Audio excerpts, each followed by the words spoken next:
viewers, welcome back to our channel Sonia's Kitchen. എല്ലാവരും സുഖമായിട്ടിരിക്കുന്നല്ലോ അല്ലേ?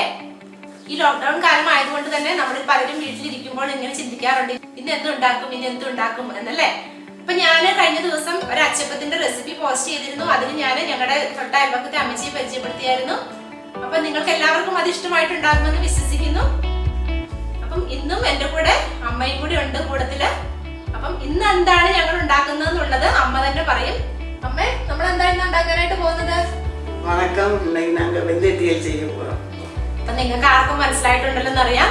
വെന്തയെന്ന് വെച്ചാല് ഉലുവയാണ്. അപ്പം ഉലുവ തീയലാണ് ഇന്ന് അമ്മയുടെ വക ഉണ്ടാക്കാനായിട്ട് പോകുന്നത്. അപ്പം എന്നോട് കുറെ ദിവസം കൊണ്ട് ഇവിടുത്തെ ചേച്ചിയും ചേട്ടനും പറയുന്നുണ്ട് ഈ റെസിപ്പി ചോദിച്ചിട്ടുണ്ട്, നല്ലതാണ് അമ്മ ഉണ്ടാക്കുന്നത്, നല്ല ടേസ്റ്റ് ആണ്. അപ്പൊ ഞാൻ വിചാരിച്ചു എന്തായാലും ഇന്ന് എനിക്ക് ഓഫാണ്, അപ്പം അമ്മേനെ കൂട്ടിക്കൊണ്ട് ഈ റെസിപ്പി അങ്ങ് ചെയ്യാമെന്ന്. എനിക്കൊരു റിക്വസ്റ്റ് ഉണ്ട് നിങ്ങളോട്. നിങ്ങൾ ആദ്യമായിട്ടാണ് എൻ്റെ ഈ വീഡിയോസ് കാണുന്നതെങ്കിൽ ദയവായി ചാനൽ സബ്സ്ക്രൈബ് ചെയ്യുക. അതോടൊപ്പം ഒരു ബെല്ലൈക്കോൺ നിങ്ങൾക്ക് കാണാനായിട്ട് സാധിക്കും. ആ ബെല്ലൈക്കോണിൽ ഓൾ എന്ന് സെലക്ട് ചെയ്യുക. എങ്കിൽ മാത്രമേ ഞാൻ അപ്ലോഡ് ചെയ്യുന്ന വീഡിയോസിന്റെ ഒക്കെ ഇൻഫർമേഷൻ നിങ്ങൾക്ക് കിട്ടാനും അതുപോലെ നിങ്ങൾക്ക് അപ്പോൾ തന്നെ കാണാനായിട്ടും സാധിക്കത്തുള്ളൂ. അപ്പോൾ ഈ കിച്ചണിലേക്ക് പോകാം.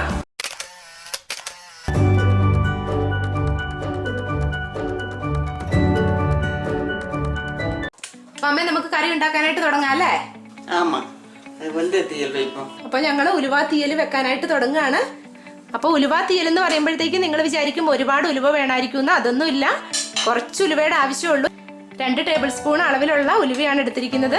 അപ്പം ഇത് സാധാരണ നമ്മൾ ഇഞ്ചിക്കറിയൊക്കെ വെക്കുന്നത്, ഇഞ്ചിത്തീയലൊക്കെ വെച്ച് വെക്കുമ്പോൾ നമ്മൾ കുറച്ച് തൊട്ട് കൂട്ടുന്ന ആ ഒരു രീതിക്കാണ് നമ്മൾ ഇഞ്ചിക്കറി വെക്കാറ്. അതേ രീതി അത് ഒരാഴ്ച വരെയൊക്കെ സൂക്ഷിച്ച് വെക്കാൻ പറ്റും. അങ്ങനെ തന്നെയാണ് അമ്മ ഇതും പറഞ്ഞിരിക്കുന്നത്. നമ്മളിങ്ങനെ കറി വെച്ചാലും നമുക്ക് ഒരാഴ്ചയൊക്കെ അങ്ങനെ വെച്ച് കൂട്ടാനായിട്ട് സാധിക്കും എന്നാണ് പറഞ്ഞത്. അപ്പം അതിനിവിടെ ഉലുവ വേണം. അതിൻ്റെ കൂടെ തന്നെ ചേർക്കാനായിട്ട് അരമുറി തേങ്ങ, കടുക്, ആവശ്യത്തിനുള്ള ഉപ്പ്, വാളംപുളി ഇപ്പോൾ കുറച്ചധികം വെള്ളത്തിലിട്ട് വെച്ചിരിക്കുന്നതാണ്, നമുക്ക് ചേർക്കാനായിട്ട് കുറച്ച് മതി.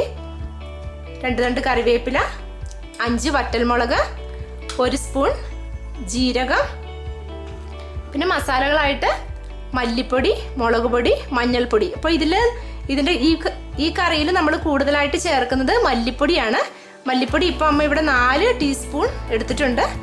2 ടീസ്പൂൺ മുളക് പൊടി, 1/2 ടീസ്പൂൺ മഞ്ഞൾപ്പൊടി, വെളിച്ചെണ്ണയ്ക്ക് പകരം ഓയിൽ വേണമെങ്കിൽ നമുക്ക് ഓയിൽ ഉപയോഗിക്കാം, കുഴപ്പമില്ല. ആവശ്യത്തിനുള്ള വെള്ളം. ഇത്രയും സാധനങ്ങളാണ് ഈ ഉലുവ തീയലിനായിട്ട് വേണ്ടത്. അപ്പോൾ ഇനി ഇതെങ്ങനെയൊക്കെയാണ് ഉണ്ടാക്കുന്നതെന്ന് നോക്കാം. അപ്പോൾ ചൂടായ പാനിലേക്ക് ഉലുവ ഇട്ടൊന്ന് വറുത്തെടുക്കുകയാണ് ചെയ്യുന്നത്. ഉലുവ വറക്കുന്നതിൻ്റെ കൂടെ ഒരല്പം വെളിച്ചെണ്ണ ഒഴിച്ചു കൊടുത്ത് വറുത്തെടുക്കുക. കുറച്ച് വെളിച്ചെണ്ണ ഒഴിച്ചാൽ മതി, ഒരുപാടൊന്നും ഒഴിക്കണ്ട. ഇതൊന്ന് നന്നായിട്ടൊന്ന് ചൂടായി കിട്ടാൻ മാത്രം.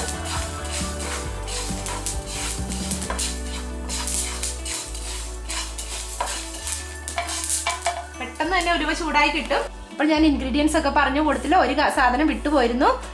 ചെറിയുള്ളിയാണ്. ഇതിപ്പോൾ 5 ചെറിയുള്ളി അരിഞ്ഞു വെച്ചിട്ടുണ്ടായിരുന്നു. അപ്പോൾ അതാണ് നമ്മൾ ഉലുവ വറുത്ത് കഴിയുമ്പോൾ ഇനി പാനിലേക്ക് ഇതാണ് ഇട്ട് കൊടുക്കാൻ പോകുന്നത്. ഉലുവ കഴിഞ്ഞ് നീ ചെറിയുള്ളി ഇട്ട് കൊടുക്കുകയാണ്.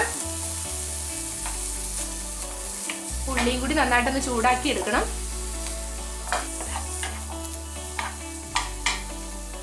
അപ്പോൾ ഉലുവ നമ്മൾ കർക്കിടക കഞ്ഞിയൊക്കെ വെച്ച് കുടിച്ച് ഞാൻ കേട്ടിട്ടുണ്ട്. പക്ഷെ ഉലുവ ഇങ്ങനെ തീയൽ വെക്കും എന്നുള്ളത് എനിക്കിത് ആദ്യത്തെ ഒരു അറിവായിരുന്നു അവർ പറഞ്ഞപ്പം കേട്ടോ.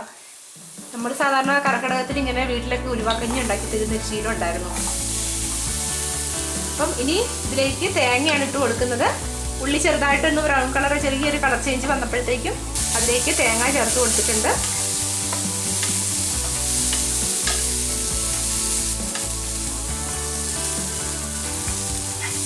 ഇപ്പം തേങ്ങയൊക്കെ ഈ ഒരു കളർ ആയപ്പോഴത്തേക്ക് ഇതിലേക്ക് ജീരകവും കൂടി ഇട്ട് കൊടുത്തിട്ടുണ്ട്. ഇനി ഈ ജീരകവും കൂടി ചേർത്ത് ഒന്നുകൂടി ഒന്ന് ചൂടാക്കി എടുക്കണം. ഈ തേങ്ങ ഒരുപാട് അങ്ങ് ബ്രൗൺ കളർ ആകുന്നിടം വരെ വെയിറ്റ് ചെയ്യരുത്. ഇതുപോലെ ചെറുതായിട്ടൊരു ബ്രൗൺ കളർ ആയി വരുമ്പോഴേക്കും നമുക്ക് ജീരകം ചേർത്ത് കൊടുത്ത് അതോടെ ചൂടാക്കി എടുക്കണം. അപ്പോൾ ഈ ജീരകം ചൂടായി കഴിയുമ്പോഴേക്കും ബാക്കിയുള്ള നമ്മൾ എടുത്തു വെച്ചിരിക്കുന്ന മല്ലി, മുളക്, മഞ്ഞൾപ്പൊടി ഇതുകൂടി ചേർത്തൊന്ന് ചൂടാക്കാം. അപ്പോൾ മസാലയൊക്കെ ചേർത്ത് കഴിയുമ്പോഴത്തേക്ക് ഈ മുളക് പൊടിയൊക്കെ ചേർത്ത് കഴിയുമ്പോഴേക്കും തീ കുറച്ച് വെച്ചിട്ട് വേണം അത് ചെയ്യാനായിട്ട്. ഇത്രയും നേരം ഞാൻ മീഡിയം ഫ്ലെയിമിലായിരുന്നു ഇട്ടിരുന്നത്. ഇനി അത് ലോ ഫ്ലെയിമിലേക്ക് മാറ്റുകയാണ്. കാരണം അല്ലെന്നുണ്ടെങ്കിൽ ഈ പൊടികളൊക്കെ പെട്ടെന്ന് തന്നെ കരിഞ്ഞു പോകും. പിന്നെ മസാലയൊക്കെ നമുക്കറിയാം, മല്ലിയൊക്കെ കരിഞ്ഞു കഴിഞ്ഞാൽ ഒരു കയ്പ്പായിരിക്കും. അതുപോലെ ഉലുവ ചൂടാക്കുമ്പോഴാണെങ്കിലും ശ്രദ്ധിക്കണം, ഉലുവ കൂടുതലായിട്ട് ഫ്രൈ ആയി പോവാതെ നോക്കണം. അതിന് മുൻപ് തന്നെ പെട്ടെന്ന് അത് വാങ്ങണം അടുപ്പിൽ നിന്ന്.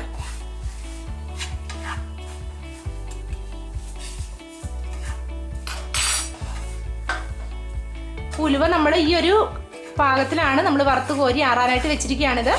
ഉണ്ടോ, ഇതുപോലെ ഒരു കളറേ ആവാവുള്ളൂ, കൂടുതലായിട്ട് കറുത്ത് പോവരുത്. ജസ്റ്റ് ഒന്ന് കളർ മാറി പൊട്ടി വരുമ്പോഴേക്കും ഫ്ലെയിം ഓഫ് ചെയ്ത് അടുപ്പ് ആ പാത്രത്തിൽ നിന്ന് തന്നെ കോരി മാറ്റി വെക്കണം. അല്ലെന്നുണ്ടെങ്കിൽ ആ പാത്രത്തിന്റെ ചൂട് കൊണ്ട് വീണ്ടും അത് കരിഞ്ഞു പോകും.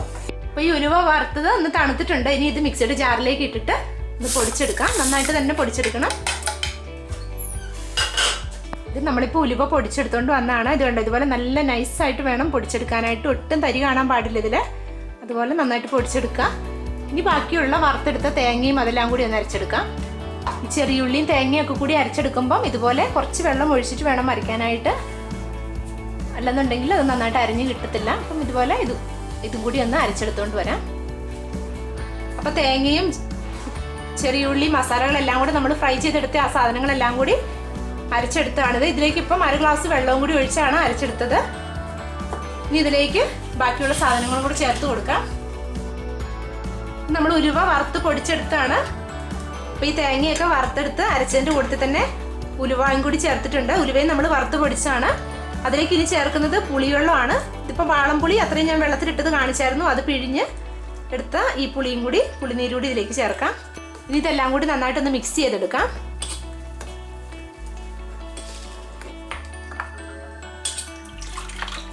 അപ്പോൾ ഇതിലേക്ക് ആ പുളിയുടെ കുറച്ചുകൂടി വെള്ളം ഒഴിച്ചു കൊടുക്കുന്നുണ്ട്.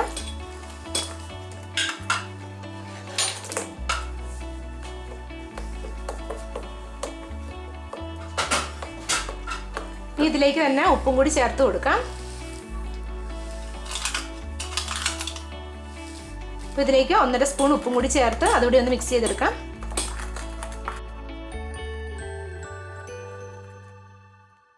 അപ്പോൾ നമ്മളിനി ഇതുണ്ടാക്കുന്ന പാത്രത്തിലേക്ക് എണ്ണ ഒഴിച്ച് കൊടുക്കുകയാണ്. 2 സ്പൂൺ അളവിൽ ഞാൻ എണ്ണ ഒഴിച്ചിട്ടുണ്ട്. അപ്പോൾ എണ്ണ ചൂടായി കഴിയുമ്പോഴേക്കും കടുക് ഇട്ട് കൊടുക്കാം. കടുക് പൊട്ടി കഴിയുമ്പോഴേക്കും ഈ കറിവേപ്പിലയൊക്കെ ഇട്ട് കൊടുക്കാം. വറ്റൽമുളക്, ഈ മുളകൊക്കെ ഒന്ന് മൂത്ത് വരണം. ഇതിലേക്ക് നമ്മൾ ഈ എടുത്ത് വെച്ചിരിക്കുന്ന കൂട്ടി ചേർത്ത് കൊടുക്കാം.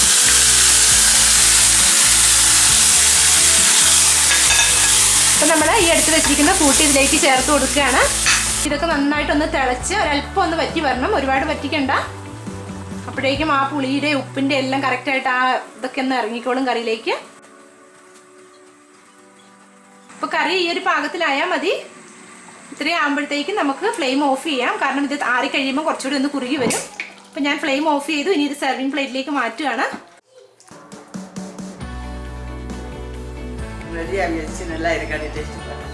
ഞാനിങ്ങനെ കറി കഴിക്കാനായിട്ട് ഇങ്ങനെ വെയിറ്റ് ചെയ്തിരിക്കുമായിരുന്നു.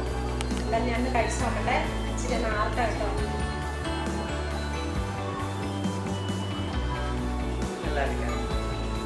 സൂപ്പറായിട്ടുണ്ടേ. നമുക്ക് ഈ കറിക്ക് പറയാനൊന്നുമില്ല. നമുക്ക് ഉലുവയാണെന്ന് പോലും തോന്നത്തില്ല. നമുക്ക് വീട്ടിലുള്ള ആ കുറച്ച് ഇൻഗ്രീഡിയൻസ് വെച്ച് നമ്മുടെ ആ വീട്ടിന്റെ അടുക്കളയിലുള്ള സാധനങ്ങൾ മാത്രം മതി നമുക്ക് ഇത് ഉണ്ടാക്കാനായിട്ട്. ആ അത്രയും സാധനങ്ങൾ കൊണ്ട് തന്നെ ഇത്രയ്ക്ക് നല്ലൊരു കറി ഉണ്ടാക്കിയെടുക്കാമെന്ന് എനിക്ക് സത്യം പറഞ്ഞാൽ വിശ്വസിക്കാൻ പോലും പറ്റുന്നില്ല. അത്രയ്ക്ക് സൂപ്പറായിട്ടുണ്ട്. കാരണം ഉലുവ എന്ന് പറഞ്ഞപ്പോൾ എനിക്കൊരു ചെറിയൊരു സംശയം ഉണ്ടായിരുന്നു. ഉലുവ ഒരു കയ്പാണല്ലോ, കറി വെച്ച് എങ്ങനെ ഉണ്ടാകും, അങ്ങനെ ഒരു ചിന്ത ഉണ്ടായിരുന്നു. ഇപ്പൊ അതൊക്കെ മാറ്റിക്കളഞ്ഞു. അമ്മ അതെല്ലാം മാറിപ്പോയി. ആ ചിന്ത അമ്മയ്ക്ക് മനസ്സിലായിട്ടുണ്ടോ എന്ന് അറിയില്ല ഞാനിപ്പോൾ എന്താ പറഞ്ഞതെന്ന്. എന്തായാലും കറി അടിപൊളിയായിട്ടുണ്ട്. നിങ്ങൾ എല്ലാവരും ഈ വീഡിയോ കണ്ടു കഴിയുമ്പോൾ അപ്പം തന്നെ പോയി ഒന്ന് ട്രൈ ചെയ്ത് നോക്കുക. എന്നിട്ട് നിങ്ങളുടെ അഭിപ്രായങ്ങൾ കമൻറ്റ് ബോക്സിൽ എഴുതി അറിയിക്കാൻ മറക്കരുത്. ഞാനും പോവുകയാണ്. ചോറെടുത്ത് പോയി ഉണ്ടട്ടെ. ഈ കറിയും കൂട്ടി ഒരല്പം ചോറുകൂടി ഉണ്ടട്ടെ. അപ്പോൾ അടുത്തൊരു വീഡിയോയുമായി ഉടനെ കാണാം. ബൈ.